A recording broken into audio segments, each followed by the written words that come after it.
I'm a nurse by profession. Graduate po ako sa CEU. And then po, after ko po makagraduate, nag-work po ako sa hospital for 1 year. Sobrang nakakapagod po. Yung sobrang toxic po kasi yung mga pasyente po. At the same time po, yung babagan nga po ng sweldo.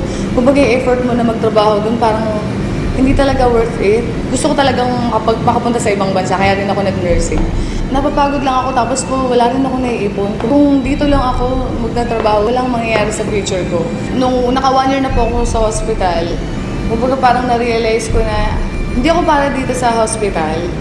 Hanggang nag-work ako, nag-apply po ako sa bangko. Kasi nga medyo mas mataas ang sweldo. Ang hirap-hirap magbilang ng perang hindi sa'yo. Milyon-milyon po araw-araw binibilang ko. Pero parang sabi ko, kailan kaya darating yung time na sariling kong pera naman yung binibilang ko.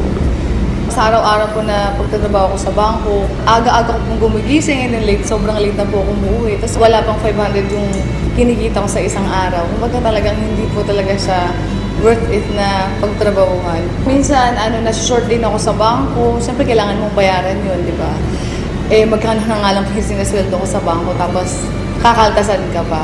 Wala po talaga ako naiipon. As in, puro po nga po utang talaga. Kasi, yung pong kinikita ko na para sa kinsenas at katapusan, inuutang ko na po. Kaya po pag halimbawa sweldo na po, dumadaan lang sa palad ko at kailangan ko nang bayaran yung mga dapat ko pong bayaran. Naisip ko, paano na yung future ko? Kapag kung ganito lang ng ganito.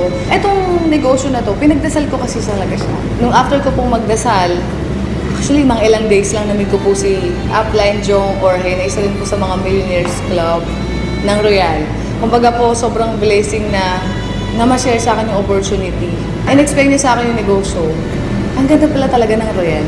At the same time, yung products ng Royal napakaganda at sobrang dami ng produkto. Ang kumpanya very stable. As in, nung napakinggan ko yung negosyo ng Royal, yung pananaw ko sa buhay, sobrang nag-iba. Sabi ko, meron palang ganitong opportunity. Bakit ngayon ko lang nga talaga pinakinggan? Kasi sabi ko, meron namang opportunity sa Pilipinas, bakit kailangan ko pang pumunta ng ibang bansa? Actually, nung umpisa, sabi lang naman sa akin ni Jong, idadagdag ko lang sa ginagawa ko. Hanggang dumating yung time na ginagawa ko yung negosyo, yung kinita ko po sa Royal ng 1 week, katumbas na po ng 3 buwan sa bangko. Kaya sabi ko po, grabe talaga, parang kailangan ko na talaga i-full-time ang Royal. Kaya po noong April, nag-resign na po ako. So, sineryoso ko po agad yung Royal. Na-realize ko na working hard is different from working smart. Kahit gaano ka kasipag, kahit gaano ka katsaga, kung magamaling sistema yung ginagawa mo, hindi kaya yaman. Pero po, grabe po, yung sipag mo, yung tsaga mo, ilipat mo sa Royal, tamang sistema, panigurado yayaman ka. Mas nakakaipon na ako ngayon, and like dati kasi, talagang puro utang. Ngayon yung mga utang ko, nabayaran ko na. Ngayon sila na yung utang sa akin, gano'n. Noon, gumigising ako ng sobrang aga kasi may pasok ako eh. Ngayon, nung nag-Royal ako, gumigising lang ako pagtapos na ako matulog.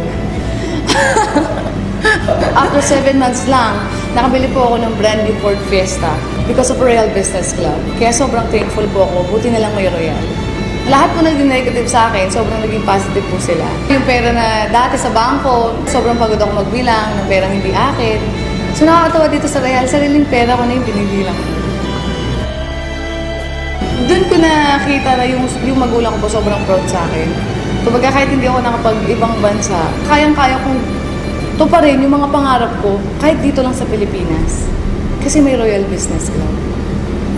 Tsaka dito nakakatulong ka sa mga tao eh. Yung ginagawa mo hindi lang para sa sarili mo, pero para rin sa iba na may mga pangarap din. Kasi ako nakuha ko na yung pangarap ko. Pero yung mga kasamahan ko na naging part ng Royal, gusto ko rin silang matulungan na makuha rin nila yung mga pangarap nila.